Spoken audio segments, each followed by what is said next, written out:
Voy con Luis Eduardo Maldonado a esta hora. Luis Eduardo, usted está con el ministro de Trabajo. Adelante. Bueno, mire, hemos invitado al ministro de Trabajo, Antonio Sanguino, para hablar del tema que es la noticia de esta semana y de la próxima, la reforma laboral. El martes de la próxima semana la noticia se va a crecer mucho en el Congreso de la República, en la Comisión Séptima del Senado, porque allí se va a decidir la suerte de la reforma laboral. Se hunde si los 8 congresistas que presentaron la ponencia negativa votan en el mismo sentido, y se salva si pasa alguna de las 2 ponencias alternativas. Ministro, qué gusto tenerlo acá en Noticias Caracol en Vivo. Muchas gracias por esta invitación, Flaco, y muchas gracias también por poder saludar a toda la audiencia de Caracol. Ministro, esto es pedagogía. El país aún tiene mucha confusión, muchas dudas sobre lo que va a pasar. Hay 3 escenarios el próximo martes en el Congreso en cuanto a la votación. Las ponencias, ¿cómo son? Hay 3 tipos de ponencias. Hay una ponencia positiva, validando el articulado que viene de Cámara de Representantes. Hay que recordar que ya este proyecto fue aprobado en Comisión Séptima de Cámara y en Plenaria de Cámara. Y ese articulado sufrió, digamos, una suerte de consenso respecto a la versión original que había presentado el gobierno en marzo del 2024. Y la ponencia positiva que está en Senado, en la Comisión Séptima, reivindica, recoge y valida ese acuerdo que viene en lo fundamental de Cámara de Representantes. Hay 2 ponencias alternativas con modificaciones, una la del senador Fabián Díaz y otra de la senadora Norma Hurtado. Fabián Díaz del Verde, Norma Hurtado del Partido de la U, y los 4 senadores de la ponencia positiva es la de los senadores del Pacto Histórico, Wilson Arias, Marta Peralta, Ferney Silva y Yomar Restrepo. O sea, hay 3 ponencias, una que va contra la reforma y 2 que podría salvarla. 3. Hay Sí. 3 ponencias Sí, que por la eso, salvan. una que la hunde.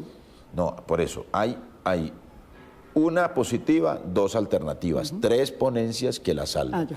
Y una ponencia que pide su archivo, o sea, que pide hundirla, que es la ponencia que lidera el senador Miguel Ángel Pinto, respaldada por 7 senadores y senadoras de distintos partidos, principalmente de la oposición, del Partido Conservador y del Partido Centro Democrático. Escenario 1, ministro, se salva la reforma. Sí. ¿Qué viene? Pues viene la discusión del articulado, seguramente vamos a tener que examinar fórmulas para modificar algunos asuntos que a juicio de los senadores deben ser moderados, deben ser, suavizados o encontrar formulaciones y redacciones que resuelvan esos impases. Y una vez se vote el articulado, se pasa al último debate, que es la plenaria del Senado, y en esas circunstancias es muy probable que la plenaria del Senado termine votando afirmativamente lo que venga de la comisión, y salvaríamos la reforma laboral y el país tendría una reforma laboral como resultado de un acuerdo en el Congreso. Para salvarla necesitan los votos. ¿Qué jugadas están haciendo ustedes? ¿Qué contactos? No, nosotros hemos tenido una disposición de diálogo. Después de la radicación de la ponencia negativa. Hemos esperado, digamos, las señales de algunas de las senadoras que firmaron a última hora la ponencia de archivo, entre otras porque 3 de ellas nos habían manifestado su decisión de presentar ponencias alternativas y de negarse a firmarle al señor Pinto, que es el gran obstáculo de la comisión, en la Comisión Séptima, a las reformas sociales del gobierno junto con el senador Honorio Enríquez. Ellas nos habían manifestado que no iban a firmarles a ellos la ponencia de archivo y que iban a presentar ponencias alternativas. Solo lo hizo Norma Hurtado.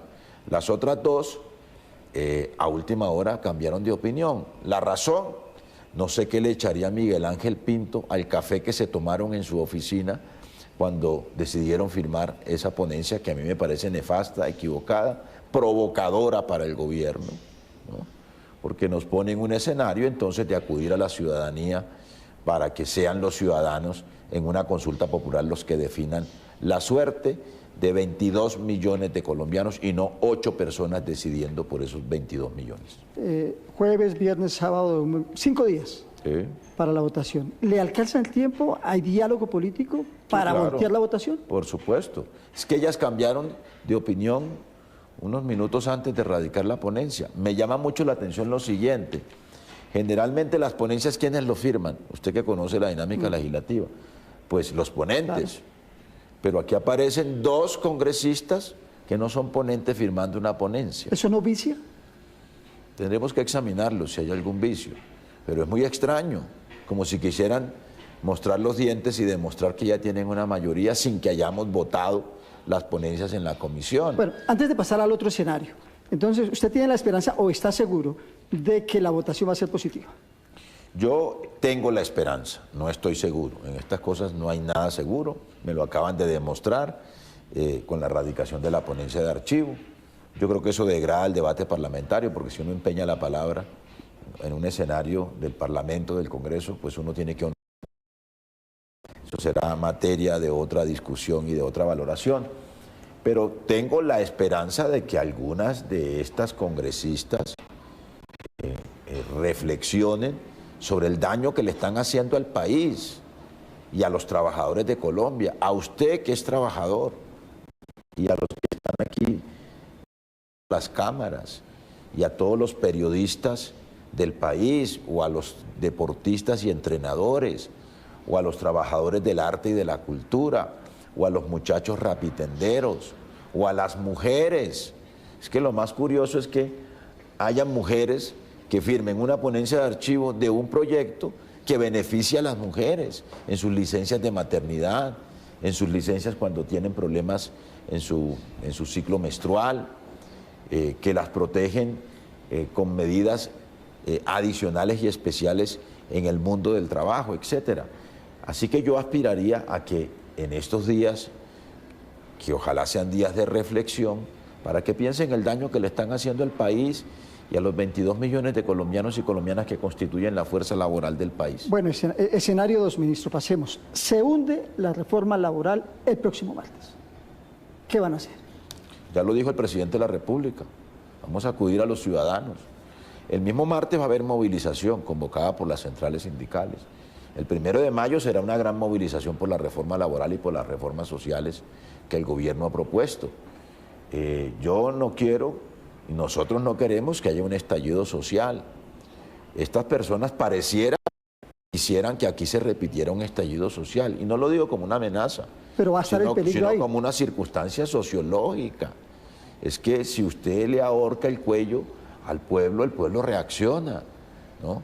Y la gente necesita que el Estado social de derecho funcione y le garantice los derechos.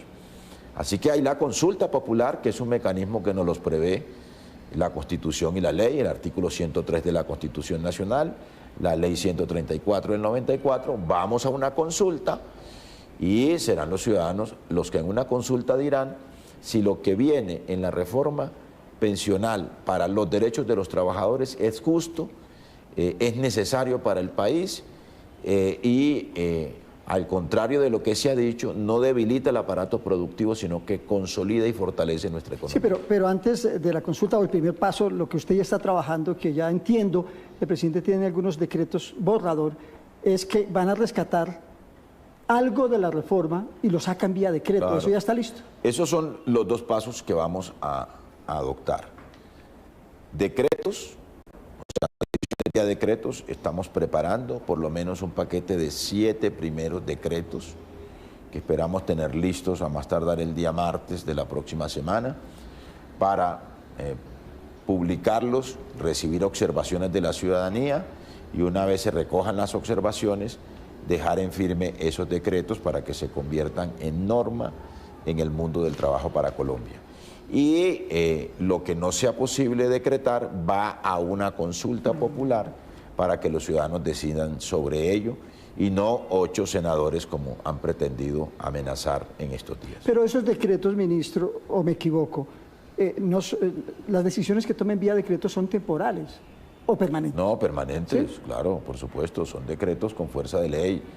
Son decretos además que honran compromisos internacionales de Colombia en materia de derechos colectivos de los trabajadores, en materia de derechos individuales también de los trabajadores. Estamos examinando cuidadosamente esos decretos, por supuesto, para no sobrepasar y para no excedernos en las competencias que tenemos como Poder Ejecutivo. 3 puntos, ministros, claves que decretarían, 3 o 4.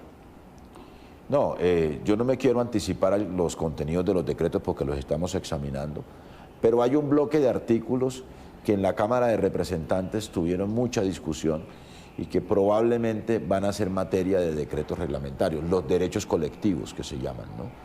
Que son los derechos a la organización de los trabajadores, a su participación, digamos, social y demás, a la defensa de sus derechos. Pero repito, no quisiera entrar más en detalle porque estamos precisamente en este momento en una suerte de laboratorio legal para establecer decretos que tengan fuerza de ley y que no tengan ningún riesgo en el examen que pueda hacer eventualmente la Corte Constitucional. Desde el estudio, Juan Camilo tiene algunos interrogantes para el ministro. Juan Camilo. Sí, ministro, gracias por estos minutos aquí en Noticias Caracol en vivo. Me gustaría preguntarle, ministro, y la pregunta le voy a dar la posibilidad para que la responda muy directa. ¿Qué tiene que ver o tiene algo que ver la salida de la hija del senador Miguel Ángel Pinto del Fondo Nacional del Ahorro con la ponencia de archivo de la reforma laboral? Pues mira, yo me sorprendí que la hija del senador Pinto, un furibundo opositor, estuviera trabajando en una entidad del gobierno. Yo estuve en la oposición al gobierno del presidente Iván Duque y no pedía ni un tinto, no tenía participación de ningún tipo en el gobierno del presidente Iván Duque porque era opositor. Porque cuando uno está de opositor no puede andar por ahí rebuscando puestos, ni colocando a su familia, ni a sus hijos, etcétera, etcétera. Pero yo no lo sabía. Ahora, la decisión de su retiro tampoco estoy enterado cómo pudo haber ocurrido. Yo respondo por los funcionarios de mi cartera, del Ministerio del Trabajo. Pero consejo para el senador Pinto, si está en la oposición, asuma la oposición con entereza y con la valentía que eso implica. Pero no juegue a ser opositor y esté metiendo hojitas de vida por ahí en las entidades del Estado.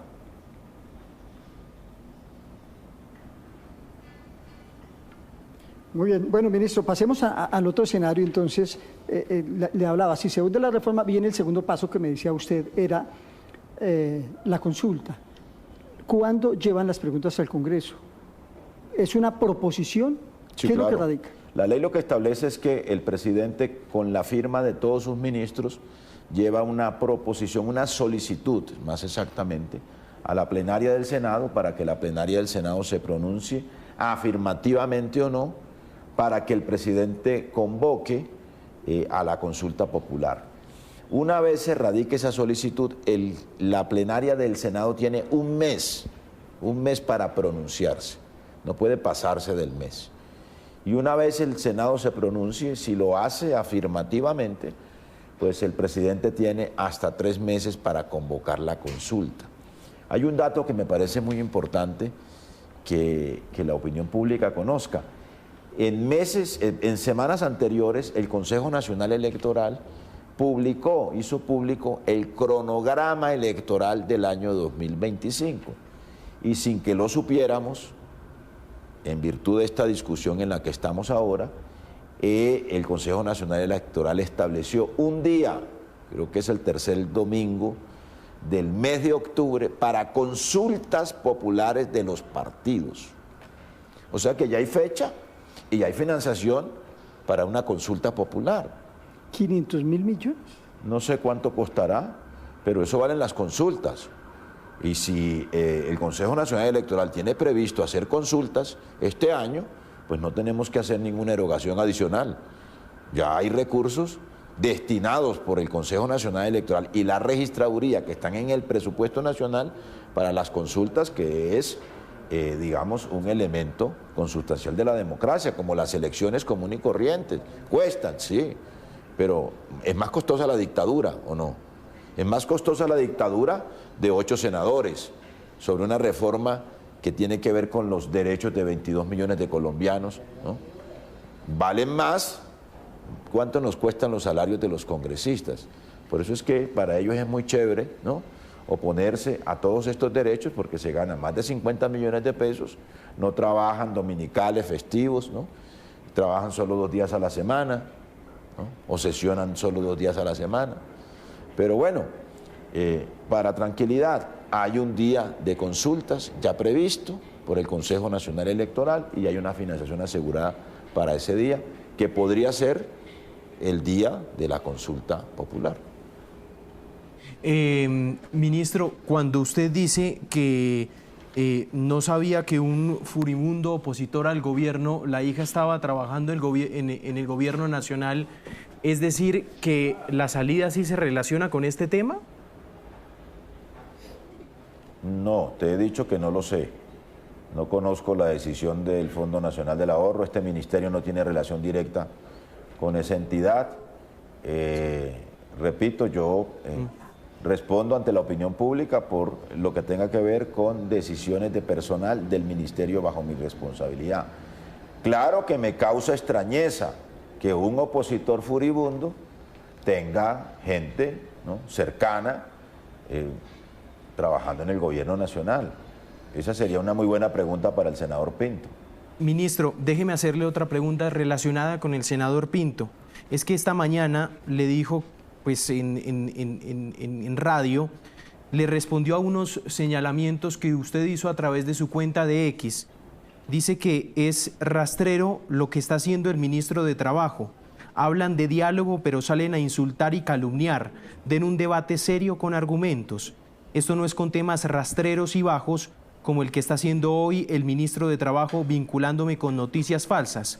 La noticia falsa, dice el senador Pinto, es que es falso que Otoniel lo haya señalado a él. Dice que este respondía a un homónimo contratista santanderiano. Esto fue, y fue replicada la noticia a través de su cuenta de X. ¿Qué responder a esto que acaba de decir el senador Pinto esta mañana? Bueno, yo no voy a responder a insultos de esa naturaleza. Ese es el talante del senador Pinto, esos son sus argumentos, ¿no? Salir a descalificar de manera ofensiva. Yo estoy muy comprometido por enaltecer y por elevar la calidad del debate público, pero esa información es una información que repliqué de un trino de la senadora Clara López, que a su vez recoge una información de la Jurisdicción Especial de Paz. Así que es la Jurisdicción Especial de Paz y es la justicia colombiana la que debe aclarar si estamos hablando del mismo senador Pinto y su relación con Otoniel, o si, como él lo dice, es una casualidad con un homónimo que tiene casualmente su mismo nombre. Yo pues no tengo la competencia para esos asuntos y yo respeto el papel de la justicia y esperaría que la Jurisdicción Especial de Paz dé claridad sobre este asunto. ¿Flaco? Ministro, pero esta pelea política, no hay otra palabra, puede terminar en estados judiciales con los señalamientos del gobierno y la réplica o el alegato del senador Pinto. No. Yo esperaría que no, digamos, estamos en un debate político. Hay una noticia judicial que sencillamente yo registro, yo reseño. Él dice que no tiene nada que ver con él, que es un homónimo. Bueno, eso es un asunto que tendrá que clarificar la Jurisdicción Especial de Paz y la justicia colombiana. A mí lo que me interesa es el debate de fondo sobre esta reforma, el contenido de lo que el país está debatiendo y lo que el gobierno le propuso al país en materia de reforma a las normas que rigen el mundo del trabajo. Y ese es el trámite que esperamos tenga este debate en el Congreso de República. Ya para terminar, ministro, así las cosas, con los escenarios A y B que estábamos hablando, ¿cuándo tendríamos consulta si se da? Bueno, yo me atreví digamos, a imaginar una fecha que bien podría ser el mes de octubre, también por razones de costos fiscales, que es la fecha que tiene previsto el Consejo Nacional Electoral para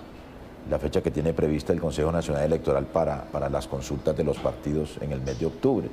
Pero eso dependerá de cómo evolucione, en qué tiempos presentamos la proposición ante la plenaria del Senado y el tiempo que se tome la plenaria para resolverlo y luego los tiempos que el presidente y el Consejo de Ministros, supongo yo, determinaremos para efectos de que se realice. Muy bien, ministro, gracias por estar en Noticias Caracol en vivo. Es Antonio Sanguino, ministro de Trabajo, haciendo pedagogía y respondiendo, por supuesto, las críticas de los sectores de la oposición en el Congreso de la República. Ministro, muy amable. A ustedes muchas gracias, muy amables.